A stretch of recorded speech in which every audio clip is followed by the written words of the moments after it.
Hi, and welcome to another edition of Right on Rangers Live. Off-season mode. We are working our way through the month of December here, past the winter meetings. Rangers have made a few signings along the way. Of course, I'm sure some of y'all saw the video that I put out earlier yesterday. We'll get into that. We'll talk it through. Look, Danny Jansen, probably the biggest news in terms of players acquired, followed by Chris Martin, a Arlington native, and of course, with the club on a variety of different occasions, including last year. We'll talk through that. And we'll go through the latest news that's out there right now. We'll talk in general players that the Rangers may need to continue to target. I would absolutely love to hear where you guys are at with some of this stuff. We're going to have a great show planned for you. Planning on going about an hour today. Feel free to drop a comment along the way. If I miss it for whatever reason, please repost it. We try real hard not to duck anything, not to miss anything, but you know how it goes. We get on the soapbox, and occasionally it happens. Appreciate all you guys. Let's go ahead and let's get started with this. First of all, what's good, Brian? Good to see you, man. I'm with you on this one. Let me go ahead and get into that in a sec. Teflon, what's good as well? Great to see you guys, as always. Look, I started out my reel that I put out yesterday. Stop gassing up mediocrity. Stop gassing up mediocrity. I have seen a number of accounts, and maybe it's just my algo, right? Maybe it's my algorithm. I will admit that, because some people push back on me. Austin, I haven't seen this same thing. I've seen a lot of people overhyping some of the moves the Rangers have made. And I'm just kind of at a point where I'm done with it. I have done the eternal optimist plenty over the last 2 seasons. I've been that eternal optimist. And I think after missing the playoffs in 2 straight years, for 2 straight years, it is time for Rangers fans to be picky. It's time. It is time for Rangers fans to demand more. You've seen me compliment the Jock Peterson move when it happened. I know some of you guys were not a fan of it, giving $18.5 million to a glorified platoon player in Jock Peterson. I know some of you weren't a fan. I actually like the move, but I've enjoyed Jock Peterson's career. I've got to say, though, it hasn't worked out well for the Rangers. And clearly, the 181 batting average shows it. Jock Peterson signing up for another $18.5 million. And we're going to get into the Jock Peterson deal and how it affects this year. But let me just say this. Danny Jansen, great player. I think he's a solid catcher. I don't think he's great. I don't think he's elite. I would say solid. I think he does give you a small offensive upgrade over Heim. But defensively, Danny Jansen, beyond his ability to block pitches in the dirt, he's not helping you with the running game. Pop time is, I believe, 10th percentile. Caught stealing, quite low as well. Danny Jansen is not a guy that is going to help us in an area that was pretty terrible, if we're just being real, last year. I mean, we lamented it on the show often, did we not?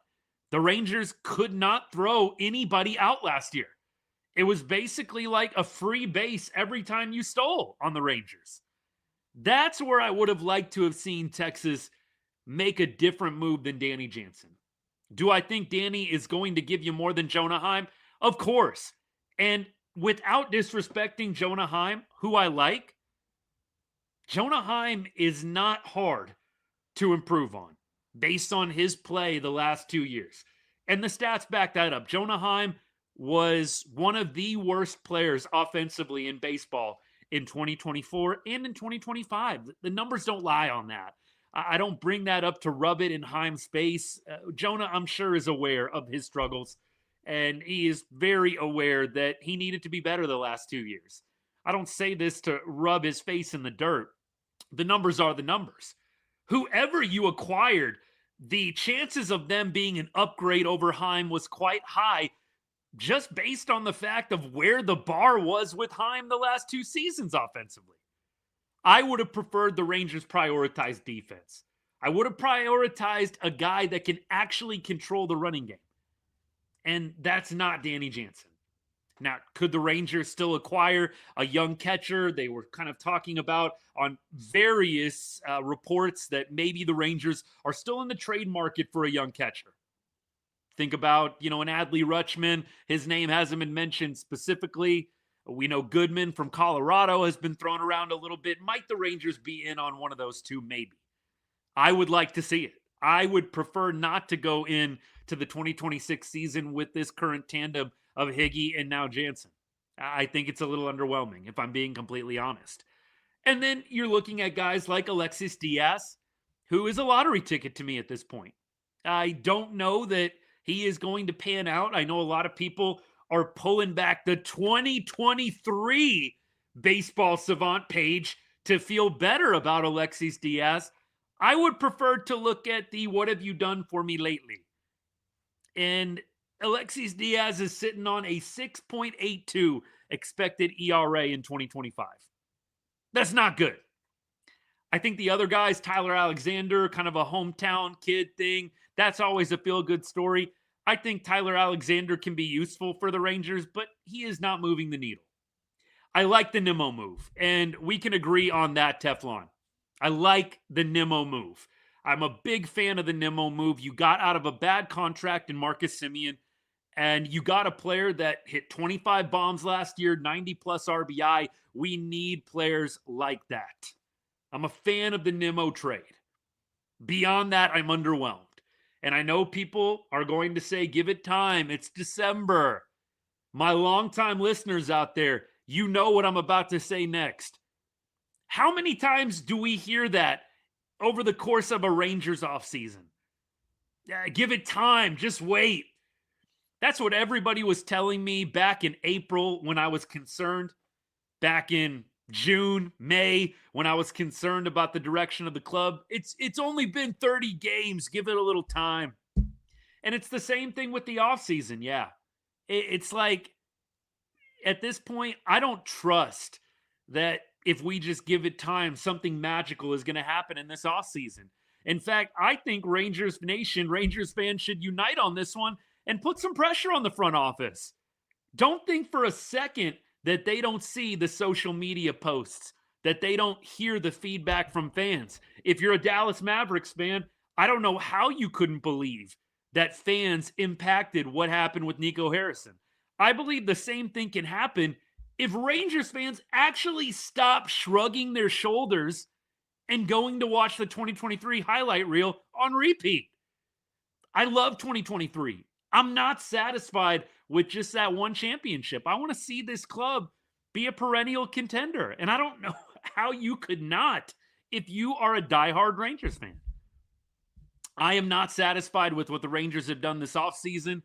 I would love to see a bat prioritized. I know that we've been connected with some starting pitching. Tyler Mahle, Ranger Suarez. There's some other guys out there too. I'd like to see a right-handed bat prioritized. One of the big issues that we had last year and in 2024 was left-handed pitching. At least going up against left-handed pitching, if I could be a little more specific. I'd like to see a guy like Bo Bichette brought in. I don't even get the people turning up their nose at Bo Bichette. Go look at the sweet spot percentage. Go look at the hard hit percentage. This is a guy that hits hard line drives all over the field. Talk about the speed if you want. Talk about the defensive issues. Bo Bichette would be a great addition to our lineup. Is anybody really feeling 100% locked in at what we have at second base right now? Love me some Smitty. Love me some Josh Smith. Does anybody feel like you couldn't upgrade over Josh Smith right now? Josh Young. Love Josh Young. The Jungle Cat. Got the guy right behind me. Right over my shoulder. I know y'all can't see it. There you go. You can kind of see it. I love Jungle Cat. The reality is he has been declining the past 2 seasons. Maybe you could relate that to injury. But at this point, Jungle Cat to me is a big what if, a big maybe. I want insurance. I want a guy in Bo Bichette that could play second base, that could potentially slide over and play third base if things go south with Josh Young. I want to see the Rangers be proactive and stop banking on rebounds. We talked about this last year. I've talked about this ad nauseum. Hope is not a strategy. Hope is not roster construction. It's not. I would like to see the Rangers go out and get a legit bat, a right-handed bat, a Bo Bichette type. Cody Bellinger's still out there. I know he's not right-handed. I'd love to see the Rangers solidify this lineup with one additional bat. I don't think the lineup as is right now is enough to get you into October, even to get you deep into October. I have my strong doubts. You're banking on Evan Carter staying healthy, on Evan Carter regaining 2023 form. You're banking on Josh Young regaining 2023 form. You're banking on Josh Smith being able to last 162 games. You're banking on Wyatt Langford to be a better player than what he was last year. And Wyatt showed us flashes, but Wyatt had his bad moments last year where he looked lost at the plate. He had his moments where he looked like a young Mike Trout too. We're banking on a lot of rebounds. Jake Berger, I haven't even talked about Jake Berger yet, who I love. Jake Berger is a goated human being. I love that man. Great guy. But Jake Berger is another guy where you're banking on a rebound. You're hoping that he figures it out and becomes the 30 home run guy that he was before he came to Texas. I do not want to use hope as my number one strategy. I want to see Texas be proactive. And up to this point, that hasn't happened. And I am really tired of people gassing up very mediocre moves. Look, you guys who have followed me for a long time, you know I try to keep it positive. But I cannot sugarcoat just anything. I can't sugarcoat something ugly. I've got to keep it real with y'all. I'm not impressed thus far. The Nimmo move was a great start. And look, there's a long offseason ahead of us. We got 2 months left yet before pitchers and catchers report. Sure, the Rangers have time. But I'm starting the campaign right now. I'm not waiting until February to start making a fuss about the Rangers offseason. I'm not. All right. Opening rant over. I love y'all. Appreciate you hanging with me. Let me get to comments. We're going to do comments first. I got some other news pieces I want to go through with you guys. Stuff I'm sure you've heard already, but a few things here and there that I want to talk about. So let's get right into it. Reminds me of the 2011 Mavs. Not quite. A little bit, yes, I see the similarities. Here's the biggest similarity with the 2011 Mavs for all of my DFW fans, sports fans out there who also appreciate the Mavs. I think that the sentiment is similar in that the Mavs in 2011 had a chance to double down on a championship team, and they didn't. In fact, they traded away and let some guys walk. The 2023 Rangers or the 2024 Rangers had an opportunity to really double down on what they had. You had a Nathan Eovaldi. You had a Jacob deGrom. You had a Corey Seager. You had all these guys in their prime, elite, and you basically decided to just keep it very, very similar and hope and pray that everybody had the same season they did in 2023. It didn't work. I would love to see the Rangers be more proactive in the wake of their 2023 World Series championship, and they weren't. With the Dodgers able to sign just anyone, what's the point anyway? I mean, look, I made a joke in our Discord chat, I believe, either in the Discord chat or in one of my other group chats with some of my best friends. Like, we signed the wrong Diaz. They got the Diaz part right. They just didn't sign the right Diaz. Like Edwin Diaz going to the Dodgers, a bunch of deferred money. I know some people don't want to sign a very expensive closer, but there's no doubt that the Rangers have struggled with the ninth inning over really the past 3 years. I'll take it back. The Kirby Yates year, there wasn't a lot of struggle in the ninth inning. But 25, 23, and look, we had Sporzy come on and really hammer down that role late, along with Leclerc in the playoffs in 23. In 23, we blew over 30 saves. In 25, I'm not sure what the exact number is. It wasn't super pretty either. We keep going. Jack, what's good? Letting Milner walk broke my heart. I was a big fan of Hobie. Hobie Milner, the GOAT, as I like to call him. signed a deal with the Cubs. Probably a little bit more than what the Rangers wanted to give, if I had to guess. I thought I had that number pulled up. Let's see. I don't know if I have that perfect number here, but Cubs, 1-year deal. I definitely would have loved seeing Hobie back, but the Rangers have shown an affinity to want to really piecemeal together the bullpen year after year. And so I'm not surprised that Hobie walks for a little bit more money with the Cubs. I'm not. Absolutely hated how much the big market media companies talked about Seager. Yeah, Seager was never going to be getting traded. I said it at the beginning of the offseason. If you trade Corey Seager, you better be trading everybody else of value and just rebuilding. There is no reason to trade Corey Seager and then keep Jacob deGrom, Nathan Eovaldi. By the way, I don't want to see this happen at all. I don't want to see this happen. But if you're going to trade Siegs, you got to trade the other guys that are aging, that are expensive. Send them to contenders and get some prospects in return. Now, clearly, they have made very, very overt, Chris Young especially, in the media. They're not shopping Corey. But teams are calling. They saw Marcus Semien get traded and wondered, wonder if Corey Seager would be available. Yeah, again, if you're going to trade Corey, you might as well start the rebuild now. Yeah, not trading Seager, Garrett, 100%. JJ, let me see. What did you say real quick? Did I miss something?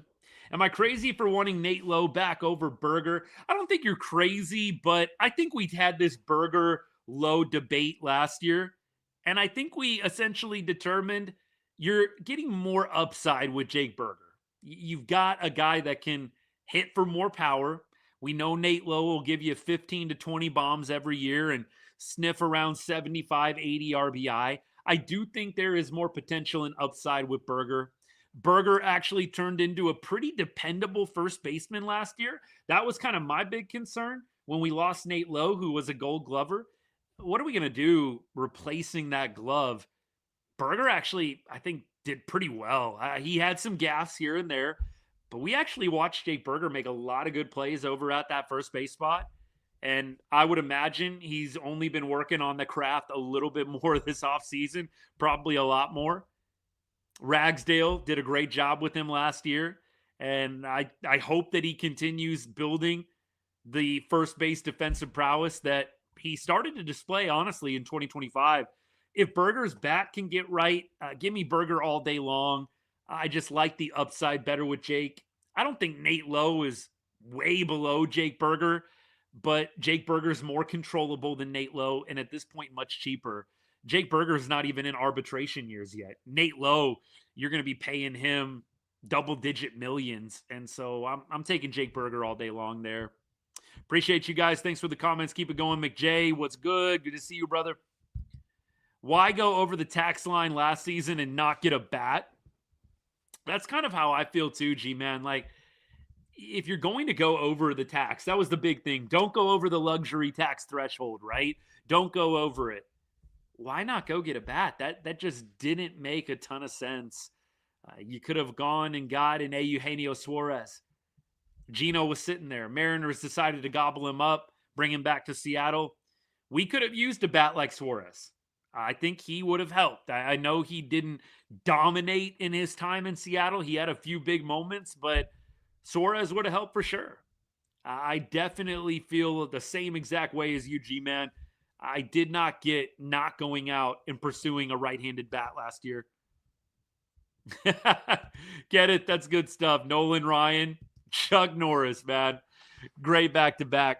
I agree with you, G-Man. Malpractice, for sure. Absolutely. And now that we're kind of getting a little bit into the comments, some of you guys are bringing up the front office. I mentioned this in the opening rant, and I'm going to come back to it. By the way, keep the comments coming. I appreciate you, Tejano Country. Good to see you. Garrett, I don't disagree. I do think you could upgrade even from Berger, but I just think the price of Berger and the upside, along with the fact that Berger worked with Skip Schumacher back in Miami, I think that all those factors combined lead you to they're going to give him another shot. I don't disagree with you, brother, but I just think they're going to give him another shot. Now, let's talk about this. A lot of people having this debate about front office versus Ray Davis. Who is really the culprit? Who's to blame? I think you could probably go a little bit of both. You've got Ray Davis being a little bit of a penny pincher, perhaps. That's at least the knock. And then you've got the front office doing their thing. I actually am on the side of the front office is more to blame than ownership. And just hear me out. I know that the common take is Ray Davis is a cheap wad. I get it. But just hear an alternative perspective. Agree or disagree. It's all good either way. Y'all know me. If you disagree with me, it's nothing but love. It's part of the fun of being a fan, going back and forth with each other.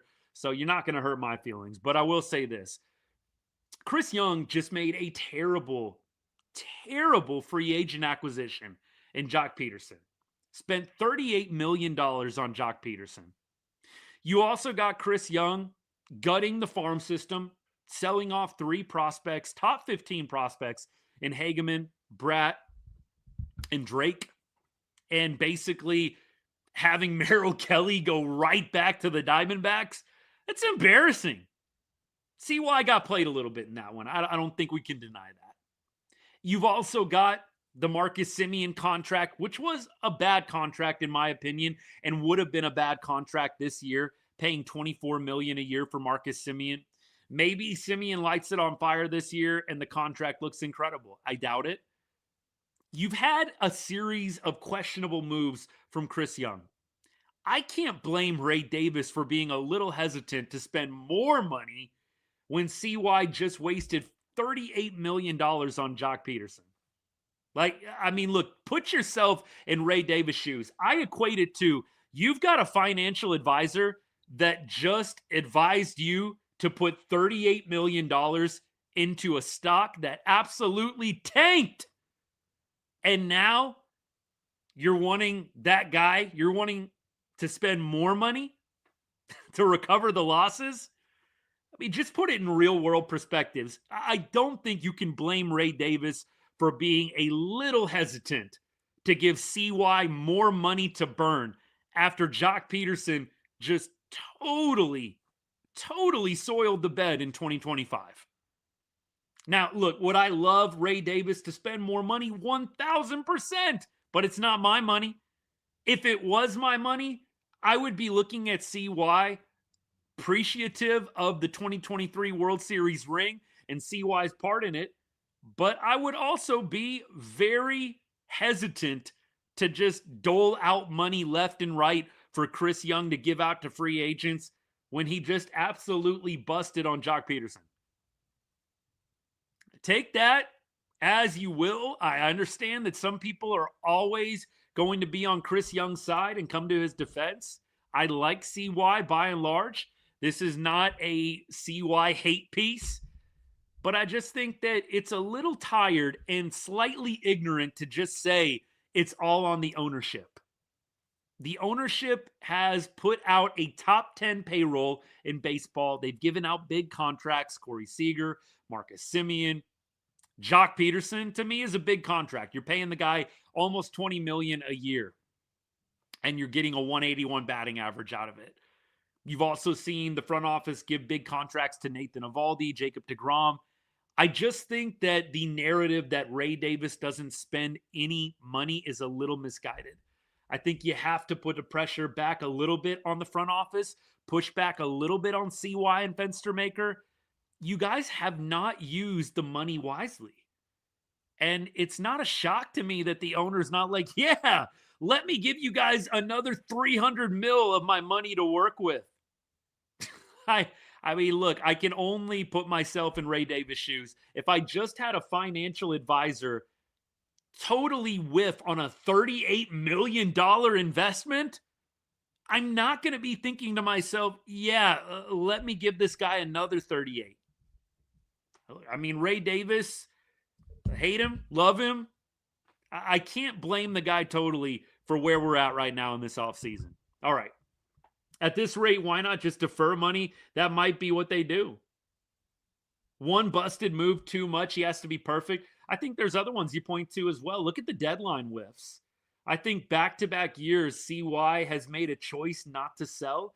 CY has made a choice to be a buyer. And look, it all depends on what your standards are, right? And I made this point in the video I put out earlier today. If you just are here to applaud effort, good job, CY. You tried. Good job, buddy. You and I could try. I could sit in CY's seat and I could make trades all day long. You could too. I mean, seriously. We're not paying CY. The Rangers aren't paying CY to try. They are paying CY to be right. Most times. I don't understand the thought process of, you win some, you lose some. You hit on some guys, you don't. When you are investing $38 million, you got to be right more often than not. CY, to me, over the past 2 years, has not pushed all the right buttons. If he was pushing all the right buttons, why wouldn't they have been in October in 24 or 25? Is it all CY's fault? No. The guys on the field haven't produced. Has CY helped the cause? I think you could make an argument that he has not. In fact, I would say this. The fact that we have bought the past 2 deadlines and missed the playoffs each time, concerning. And I think CY does deserve some more pressure than what he gets. Would I take Cody Bellinger at first? Yes. Gabe, I would say it gets a lot better looking, but I don't think Jock Peterson is going to get a whole lot of time to figure it out. If Jock is struggling and the clock or the calendar turns to May, I think that they are going to DFA. I don't see them keeping Jock Peterson around the entire season if he does not figure it out. Would I fire CY now? No. If he doesn't make the playoffs this next year, I would strongly consider a move in a new direction. I mean, if you're just asking me what my opinion is, if CY misses the playoffs for a 3rd straight year, as an owner, I don't know how you wouldn't consider evaluating alternatives. Is there another guy? Is there someone better?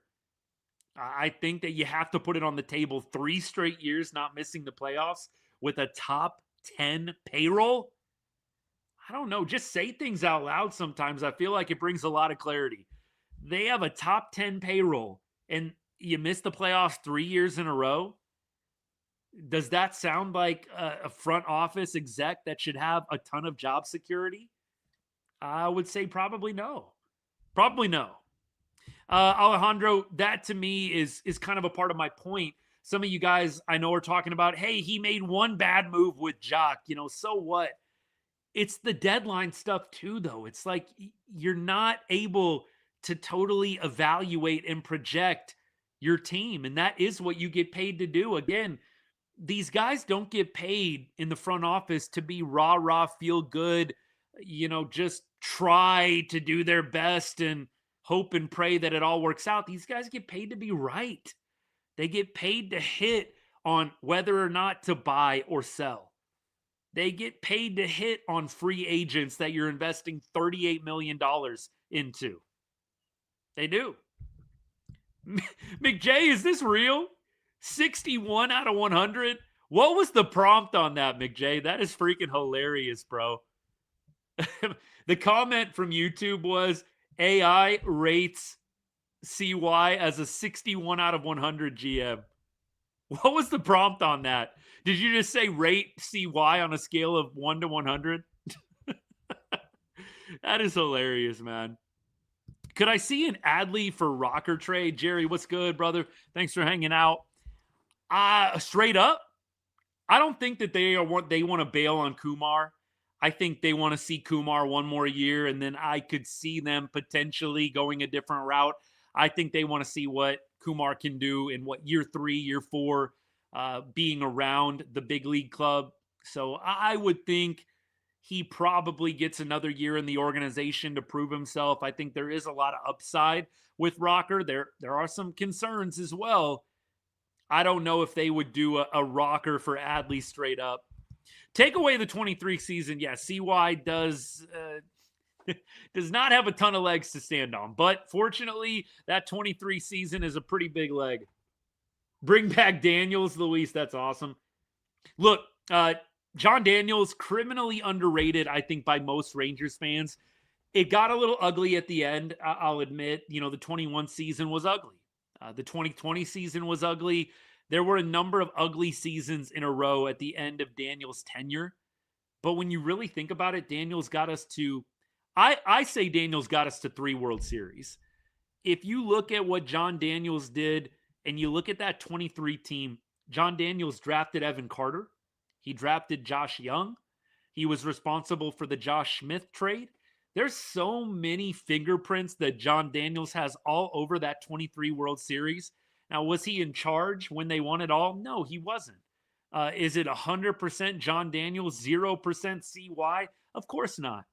But was John Daniels a really pretty solid GM when you go wide lens? I don't know how you say no. Dude, I think got us to 3 different World Series and was a part of us winning our first as well. I don't think John Daniels is nearly as bad as some casual Rangers fans paint him out to be.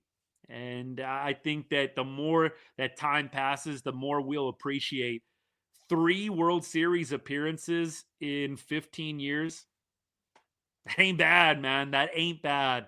I really think that John Daniels needs to get a little more love from Rangers Nation. With the history of getting rid of pitchers and then taking off after leaving the team, Rocker could use the move. Hey, I think Rocker definitely is going to get this year to show what he's got, but I think in 27, there might be some discussions if Rocker does not figure it out in this season. Could have won 3 World Series, Luis. Seriously, brother. JD did get us a long way. User 932, absolutely. Mickey, you absolutely did. Diamondbacks absolutely fleeced the Rangers. And look, when they traded for Merrill Kelly, I think we talked about multiple times, Merrill was very likely to go back to Arizona. We talked about that on the show. And we said, hey, if you win a World Series with Merrill Kelly on the Rangers, it was all worth it. Or I even said this, if you could get Merrill Kelly to re-sign, I didn't really want to give Merrill Kelly $20 million a year. I think Arizona gave him a great deal, 2 years, $20 million. I did not expect Merrill Kelly to be raking in $20 million a year. I thought he would be more around the 15 to maybe 18 million. I didn't think he was going to get 20. But I think we could all kind of see this is a strong possibility. So, yeah, to give up 3 top 15 prospects. At the time of the trade, we had David Hageman, we had Drake, we had also Mitch Bratt in the top 15 in our farm system. All gone for a half-season rental that re-signed with the team that traded him to us. It's embarrassing. It's embarrassing. Ugh. It's almost painful to talk about, honestly, and I'm not trying to be dramatic.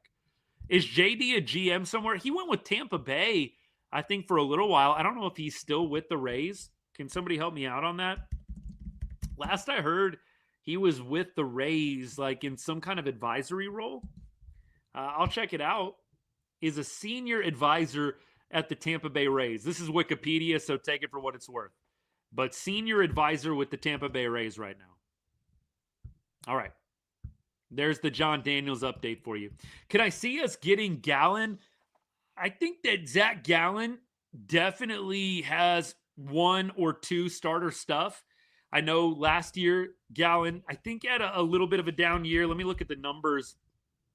483 ERA, 126. Did have high strikeout numbers, but yeah, definitely a down year, I think, by his standards. I still think he's going to command a pretty penny in free agency. I think the Rangers need to prioritize getting Tyler Mahle back, McJay. I would much rather have Mahle than Gallen. But if you can't get Tyler Mahle back on a good deal, yeah, I definitely think they turn their attention to Gallen, or you turn your attention to Ranger Suarez. I'd rather the Rangers go get a bat than go get Ranger Suarez. But, look, I guess if you can't get anybody to sign with you of importance in terms of offense is concerned, sure, go get Ranger Suarez and have the 3-headed monster with Eovaldi, DeGrom, and Ranger. Look, the name does fit pretty well. I'm just saying. We keep going. sign Ty France or re-sign Rowdy. Hayden, maybe as depth moves, but surely not going to be overjoyed with either one of those guys being pumped up as a legit needle mover. And look, I don't know if you intended it that way, brother, but yeah, Rowdy Tellez coming back. I mean, if we need the depth, but surely not as a premier move as a way to boost the offense. I mean, look, no offense to Rowdy. I appreciated his time with Texas, but yeah, the Rangers need to set their sights on actual legitimate borderline elite to elite offensive talent. Rebuild, and I can't wait for the cheap tickets. Hey, if they're not in a playoff spot at the trade deadline, I don't know how Ray Davis doesn't step in and say, CY, bro, this is year three of us not being in a playoff spot at the deadline in a row.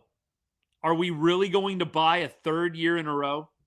I mean, look, I know what I would be saying.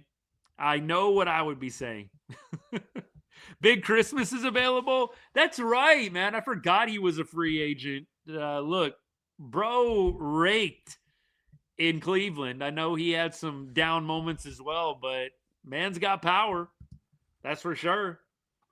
Hayden, I'm with you on Bo Bichette. I am with you on Bo Bichette. I would be very, very happy if they signed Bo. I've talked about Bo before. I don't get anybody that's saying Bo would not help this team. You look at the Baseball Savant page, there's a lot to like. The guy hits line drives. He hits hard line drives all over the field. Yes, the defense leaves something to be desired. Yes, he's not the most fleet of foot. The guy can hit, and he's a right-handed bat that the Rangers would be fortunate to have. And if the Rangers did get Bo Bichette, I would slot him right below Corey Seager in terms of best hitters on the team. I think he's better than Nimmo. I think he's also, at this point, better than Wyatt Langford. I think Bo Bichette would be your second best hitter if you signed him, and you could hit him up at the top of the order almost immediately. Nimmo, Bo Bichette, and then Corey Seager. Yes, please. I would love to see that happen. I don't know if they're going to be able to pull it off, but Bo Bichette is exactly the type of player that the Rangers need to go and get. He can play multiple infield positions. You could upgrade second base. You could even slot him in at third base probably, especially if Josh Young continues to struggle. I like Bo Bichette for a number of reasons, but the primary one, he'd be our second best hitter easily if the Rangers were able to sign him. We keep going. For like a 10-year, but he's going to command 35. Yeah, I don't know what the contract is. I know some people are throwing out over $200 million. Look, you're going to have to most likely overpay to get Bo. You are. I don't think there's any way around it. I know that a lot of us, rightfully so, are concerned about not getting another contract where you're overpaying.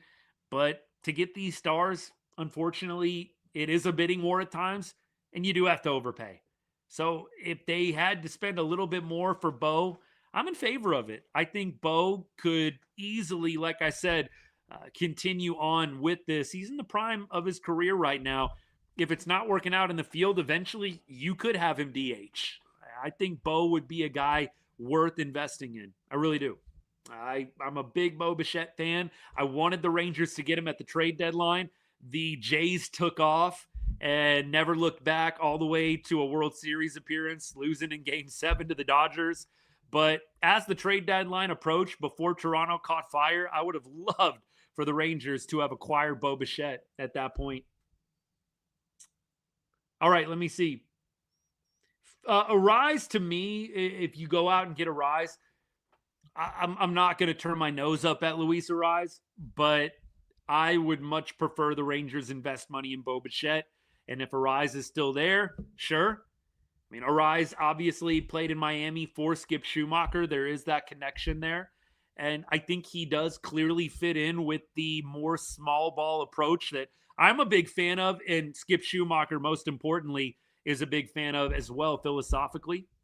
So I think you have to consider upgrading some of the infield spots first and foremost.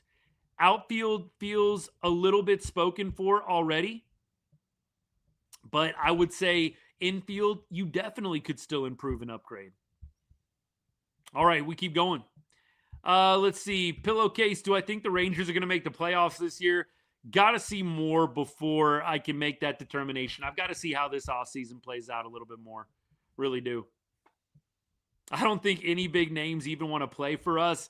I don't necessarily think that's true. Like, think about Brandon Nimmo, right? Brandon Nimmo waived his no trade clause to come to Texas. I know he had the DeGrom connection.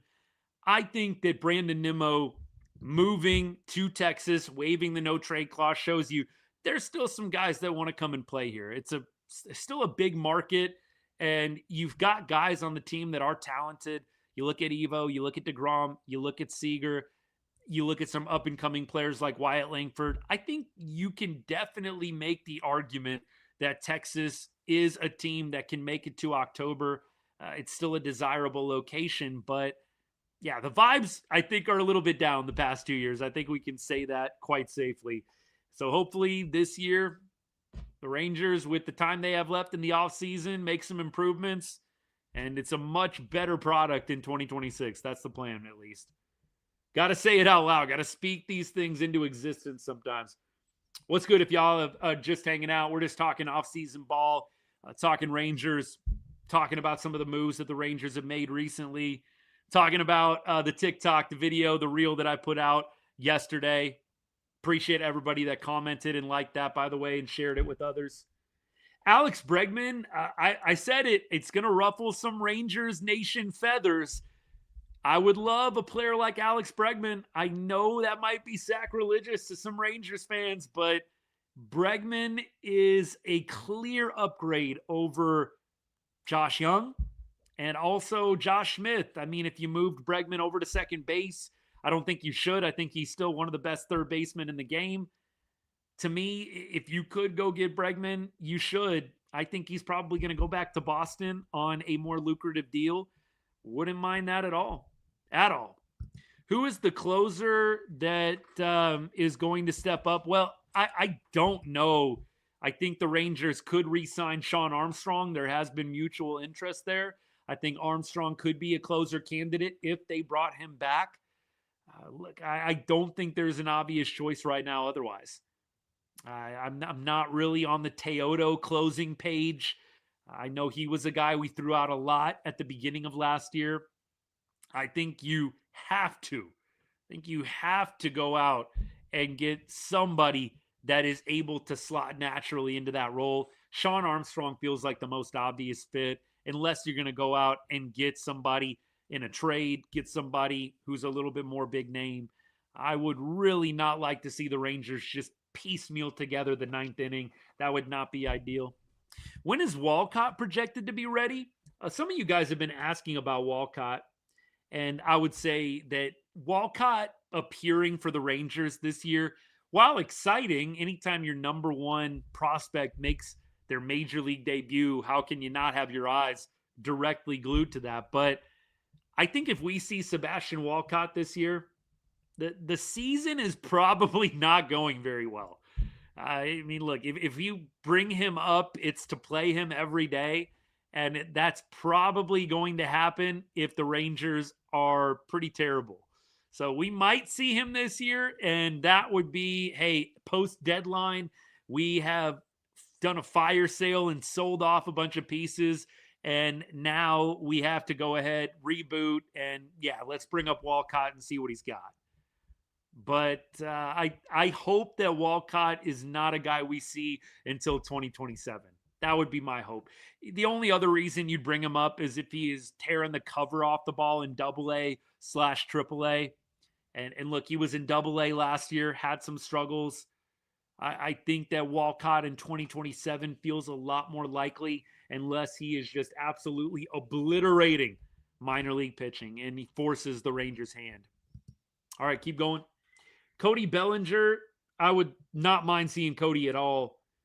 By the way, if I missed your comment on TikTok, drop it. I'll lock in on these a little bit here. Hey, Nate, my guy. What's good, brother? Good to see you. Good to see you, man. Taking the over under that Dolly hits a bomb on us on opening day. I I had a reel on deck, and I didn't want to post it because I feel like my last reel that I put out is perceived as negative, and it is negative. I don't love the moves the Rangers have made so far, minus the Nimmo trade. I think that the Danny Jansen move is fine. Everything else is meh to me. Adolis Garcia, I wish him the best. I love Dolly. He's a franchise legend for what he did in 2023. You can never take that away from him. Do I think that a change of scenery is going to be great for Adolis?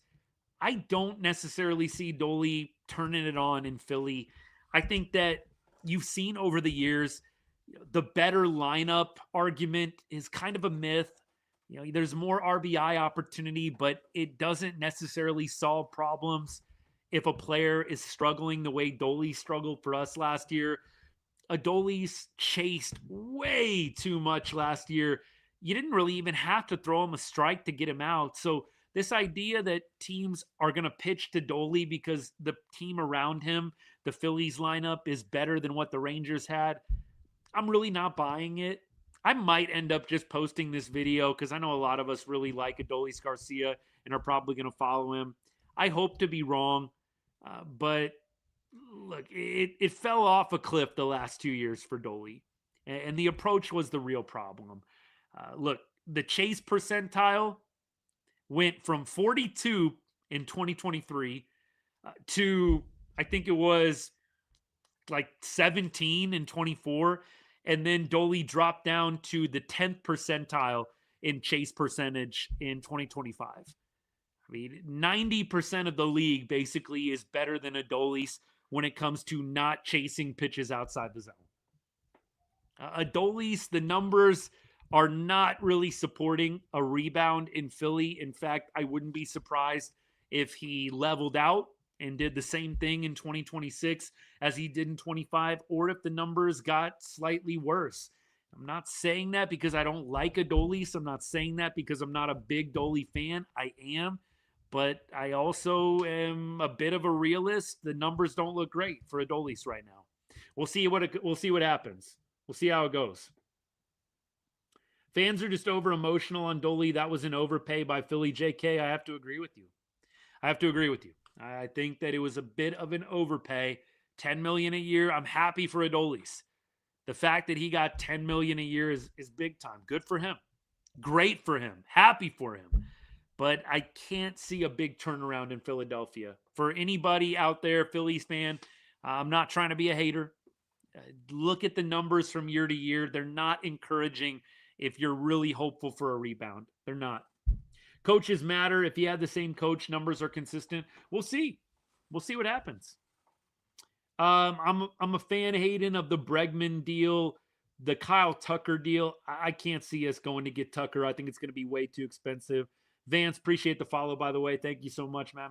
Marcell Ozuna, he had some injury issues last year. I'm out on Ozuna. I would be a big fan of signing Bo Bichette. Wish list would be Bregman, Bichette. Kyle Tucker, put him at the top. I'd love to get King Tuck, but I don't see it happening for Texas. Keep going.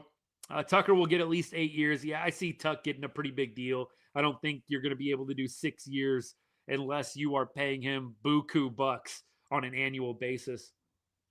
Cards fan here, it's going to be another rough year for me. Vance, you'll always have 2011 at least, brother. You'll always have 2011 over us, especially. We won't talk about that too much, man, but I appreciate you following along.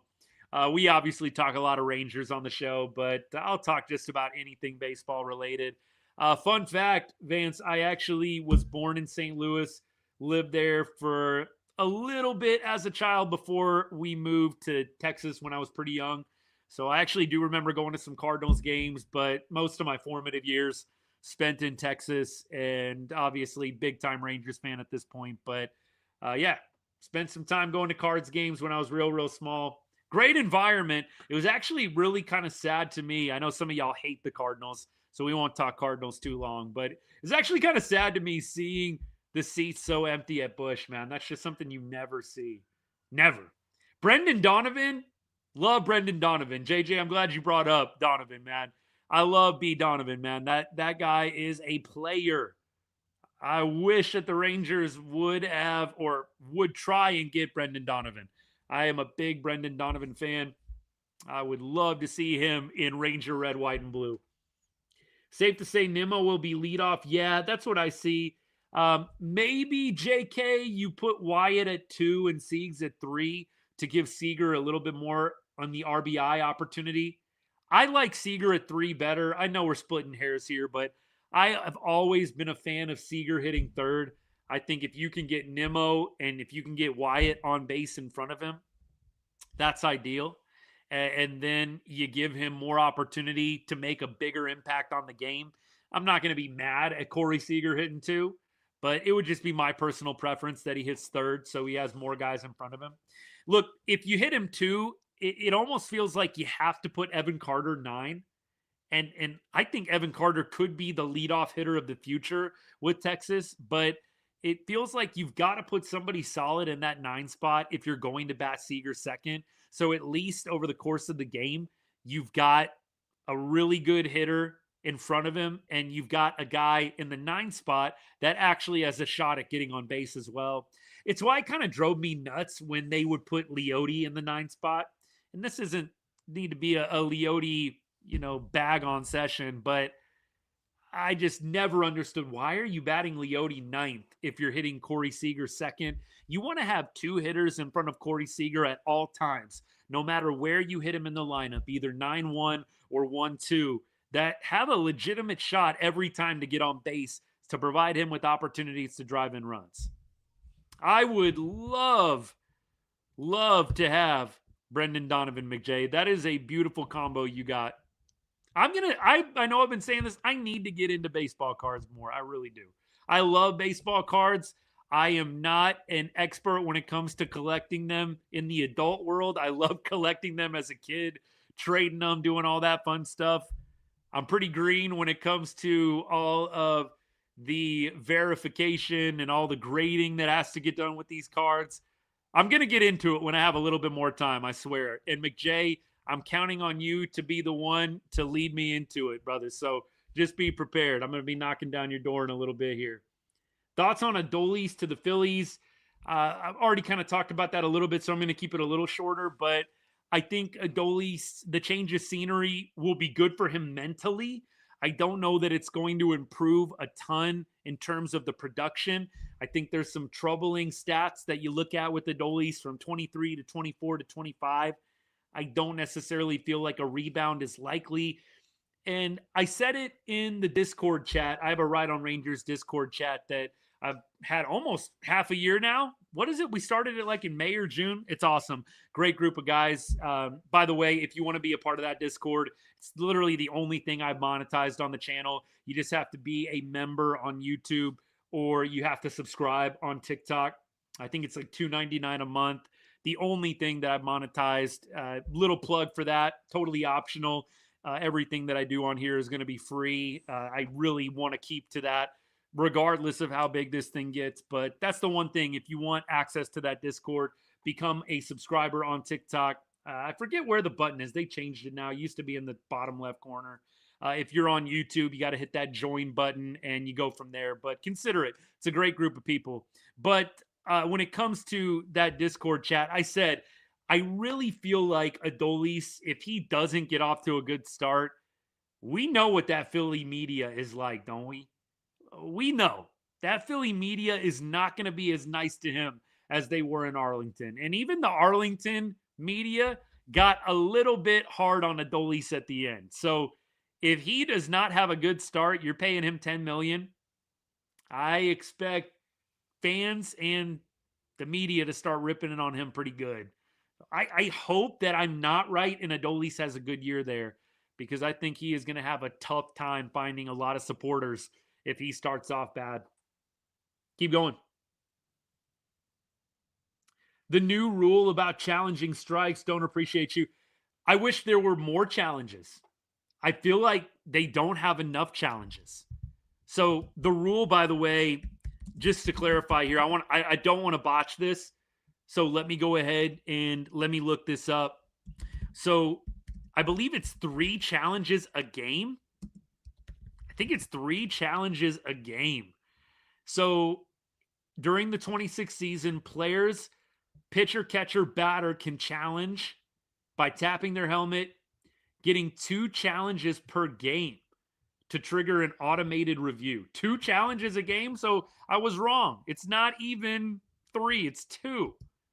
I'm going to click on this MLB article just so I can get this right. But 2 challenges a game.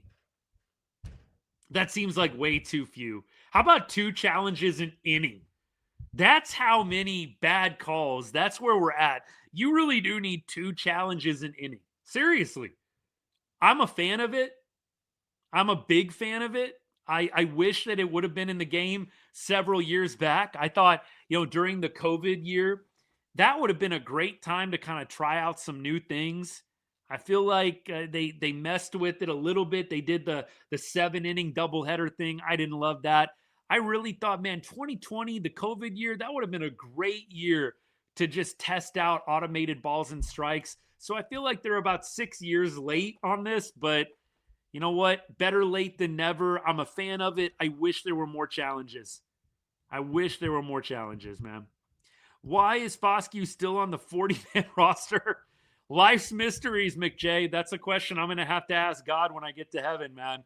Why is Foscue still on the 40-man roster? You can't get a straight answer out of the higher-ups. I think Foscue is definitely a guy you need to consider trading, or you need to consider at least giving another shot in another organization where he has a chance to actually play. I don't see Justin Foscue in a legitimate role with Texas this year at all. Carnage, you saw me in the Diddy documentary. What are we doing here? Good to see you too, brother. Good to see you too. Y'all are always good for some laughs, man. Love y'all. You excited for Nimmo? Yes, I am. I think Brandon Nimmo, by all accounts, great guy, great teammate, and a pretty solid baseball player too. So I'm a big fan of the Brandon Nimmo trade. I think getting out of the Marcus Semien contract, I like Marcus, heart and hustle guy, captain of our team in the 23 run. Definitely not sour on Marcus, but I think you consider the full context. The Nimmo trade was absolutely a great move to make. And look, he's going to be around a while, so McJay, not a bad idea to get those Nimmo threads. Not a bad idea at all. I think Foscue is mainly infield. Brian, no, I'm not super excited about the current roster either. I mean, obviously, I love all the stars. DeGrom, Evo, Siegs. I like Nimmo. I like Wyatt Langford. I like a lot of the players, but there's not much change from last year to this year up to this point. Nimmo is about the biggest change. Otherwise, I don't see a lot of reasons to really feel pumped about the offense, especially. I think the pitching is going to probably figure itself out. I think that's the one sure shot with CY. I know we kind of have been a little critical of Chris Young a little bit on the show tonight. I think that is the one thing you can't take away from him. The guy has an eye for pitching, and rightfully so. He was a pitcher. The offense does leave something to be desired at this point. We needed some more big signings. Absolutely. We got a couple months. I don't think there's some leverage in free agent hitters. Yeah, the lockout, I always wondered with the lockout coming up in 2027, and it's kind of a foregone conclusion at this point, y'all. Maybe they can avoid it. I don't think they're going to be able to. So we're probably not going to have baseball in late March. It's probably going to be, maybe late May, early June before we get baseball. I hope not. I hope we only miss maybe like April. I really don't want to see the lockout drag into the summer months. That would be awful. I don't want to see a 1994 repeat by any means, but I do think there's a point to be made. The lockout absolutely could be affecting some of these deals. However, baseball has always been, at least over the past 5 to 10 years, a slow offseason. So I don't know if you can blame it on the lockout as much as just kind of the way it's been the past several years with some of these free agent deals just taking forever to materialize. The Texas Mets. Yeah, you got DeGrom, you got Nimmo. Absolutely, man. Absolutely. Let me see what else we got here. Byron, absolutely, yes. If you win the challenge, you only get 2 a game. If you win the challenge, you get to keep it. I look like Tony Romo. I'll take that compliment. Everybody always says Cal Raleigh. I'll take the Tony Romo comp. Keep comparing me, as I always say, keep comparing me to successful millionaires. I am all the way good with that. Go Rangers, Edgar. Yes, sir. Is there a solution on the horizon for a TV deal? Somebody, G-Man, I don't know if you're still hanging out. Somebody DM'd me, I think it was G-Man. They upped the price to Victory to 140 this year. Went from 100 to 140. Is that true? I get MLB TV, so I don't mess with Victory, but is that true? It went up to 140 this year from 100? Jeez. How is Josh Smith going to fare as a full-time starter? Okay, Brian says that's true on Victory. Yeah, I don't know what the rationale is. Brian, do you have any information? What's the rationale for upping it to 140? That seems like ridiculous to me at this point. You're getting pretty close to, VPN and illegal stream territory if they go much higher than that. I think Josh is a great player. I think he is best served playing about 120 games for you, maybe even closer to 100. I have my doubts about whether Josh is a 162 game player. Past 2 years, we have seen Josh really fade in the second half on the back nine. And I think he is usually a really quick starter. He kind of carried us the past 2 years at the beginning of the season. He really did. But I think you saw the season kind of start to wear on him. I'm sure he wouldn't say that, but I don't know what other logical conclusion you can really draw beyond he's kind of a second half fader at this point. And I hope that he breaks out of that, but that's why I would love to upgrade with Bo Bichette. I really don't want to leave it up to Josh Smith having to play 162 games or darn near close to it. I'm a Josh Smith fan. I like Josh Smith, but I just think history has shown you he might not be a 162 game player. And that's why I think you should pursue and consider some upgrades. Let's see. If Cal and Tony ran into one at full speed and exploded, you get me? Okay, I'll take it, man. I'll take it. Tony, Cal, doing pretty well in life. I will take it, man. Who's the best Rangers player of all time? It's a great question. I think there's a number of different angles to take there. Now, most decorated, I think you got to go to a guy like Beltre or MY. MY, obviously, the most hits in franchise history. Most talented Rangers player ever, Josh Hamilton. I don't think that that's particularly close. Josh Hamilton, probably the best player that I've ever watched live. I never watched Barry Bonds play live, never got to see any of his games in person, just the way it worked out. Wish I would have. I think Barry Bonds is probably the best baseball player, hitting-wise, offensive-wise, to ever play. Steroids or not. I know that might be a hot take. That might be an unpopular opinion, but I think Barry, probably the greatest hitter of all time. I really don't know who you put above him. I don't necessarily love saying that out loud. I'm not a huge Barry Bonds fan, but that's my objective opinion. I think Nolan Ryan is probably the most remembered. I think Nolan had some great years with Texas. Of course, the iconic beatdown of Robin Ventura stands out in most fans' minds. I think there's some definitely more storied and decorated Rangers players beyond Nolan Ryan, although Nolan absolutely stands out as a legend of the franchise. This is a great argument. I could go back and forth with this all night long. Come on, Nick Solak. Yeah. McJ, absolutely. And I'm all for getting into the obscure. How about Frank Catalanato? Best Rangers player of all time. Little Cat, man. Let's do it. I could do this all night long. Who hits in the 4 spot? Maybe a Berger at this point. Unless you go out and you get somebody else. Juan Gonzalez is awesome. Pudge Rodriguez, awesome. Hey, look, these are great debates. These are great debates. I love it.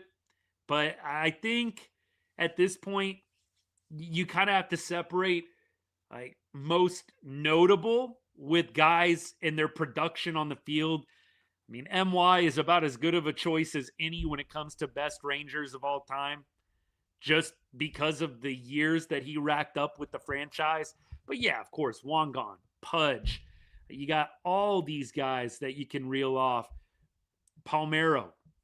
You could go on and on. There are a number of guys that had incredible careers with the Texas Rangers, no doubt. No doubt. Beltre, I think, is up there 100%. Definitely. Is Corey Seager retiring with the Rangers? Great question. JJ, I love me some Rusty Greer. I'm going to say, I'm going to say no. I'm going to say no. Corey does not retire as a Texas Ranger. I'm going to say no. I think that Corey is probably going to get dealt in the second half of this contract. I think the Rangers have about 2 or 3 more years of legitimate contention. And then I think they probably are going to have to reset a little bit. You lose DeGrom, you lose Evo at the end of those contracts. Seager getting into the mid-30s, one last hurrah. I see them trading him in the second half of this contract. That's me. Keep going. Appreciate all you guys. We're winding down the show, by the way. I'll try and throw a couple other things your guys' way. We talked about Chris Martin coming back. I like the Martin deal. I think it's going to be around $3 million. If Martin is healthy, he's good. I just think we got used to very short stints with Chris Martin. If they can get a full season of him, that would be phenomenal. Danny Jansen deal, by the way, 2 years, $14.5 million. Tyler Alexander, we talked about that hometown kid. Of course, from the DFW area. Cool for him. Lefty, I think he is going to be of value to the major league team. Definitely not going to be an 8th or 9th inning guy by any means, but I think he'll be useful. General manager statements indicate Rangers are actively pursuing a starting pitcher, a right-handed power bat. That's what I'd like to see more than anything. And, of course, further bullpen reinforcements. There is talk about Wyatt Langford potentially moving to center field full-time and opening up left field for maybe Evan Carter or Brandon Nimmo. I think you're going to have to figure that out. The Rangers right now, the thing that they're going to miss the most in the outfield is the arm strength of Adolis. Right now, you look at the arms. Langford's got a pretty good arm. Arm strength is a bit of an issue to me. I don't think Carter has the best arm. And I don't think Nimmo has the best arm. Langford probably the best of the 3 arms. You're definitely going to miss that cannon in right field for Adolis Garcia. I think more than anything, the glove and the cannon of an arm he's got. Beyond that, not a whole lot else to report here. I'll take final comments, and then we're going to sign off for the night. I agree with this. Never was. Cutting down on the strikeouts is going to be huge. Monty reunion, I don't see it.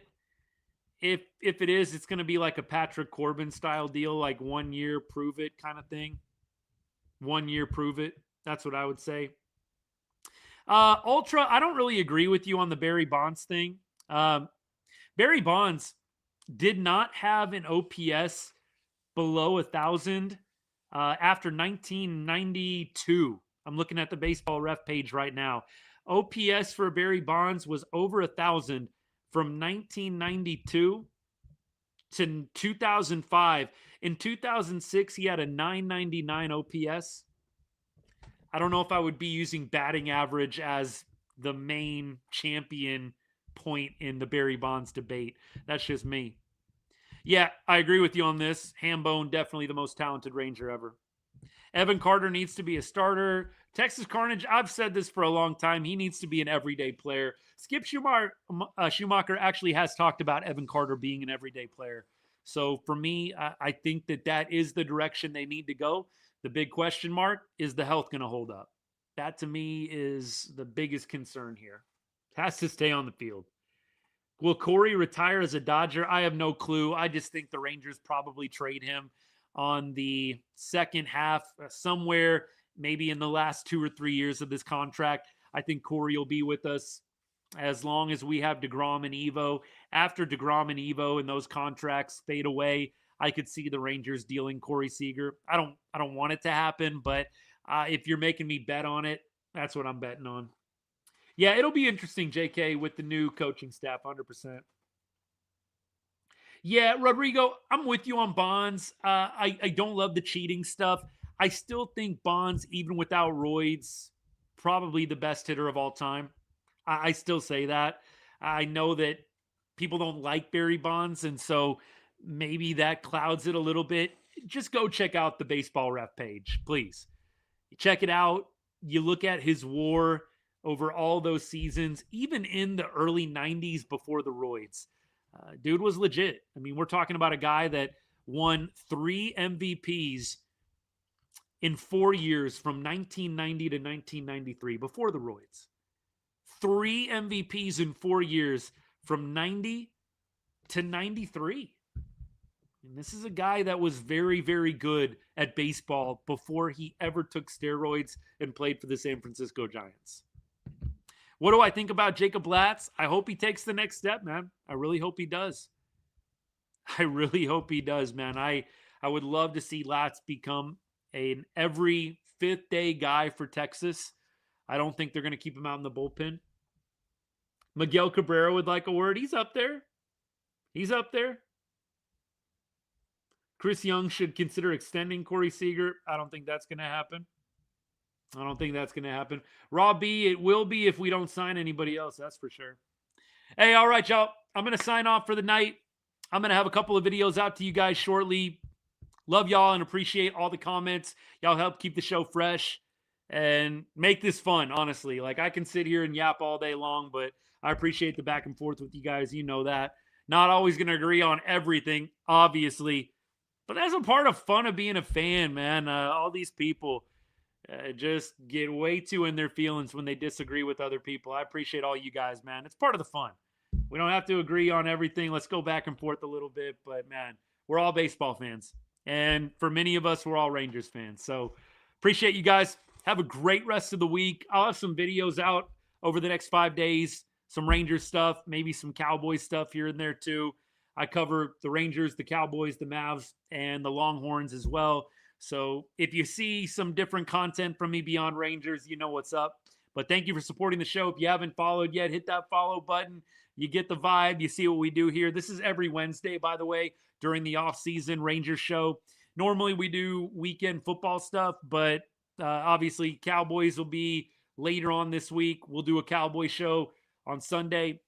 Longhorns are not playing until the bowl game, which is a ways away yet, a couple of weeks away. So we'll do some stuff for the bowl game as it comes up. But thank you so much, guys, again, for all the support. Appreciate you guys. We will see y'all next week, maybe later this weekend. But thank you again. And as I always say to end every show, God bless and go Rangers.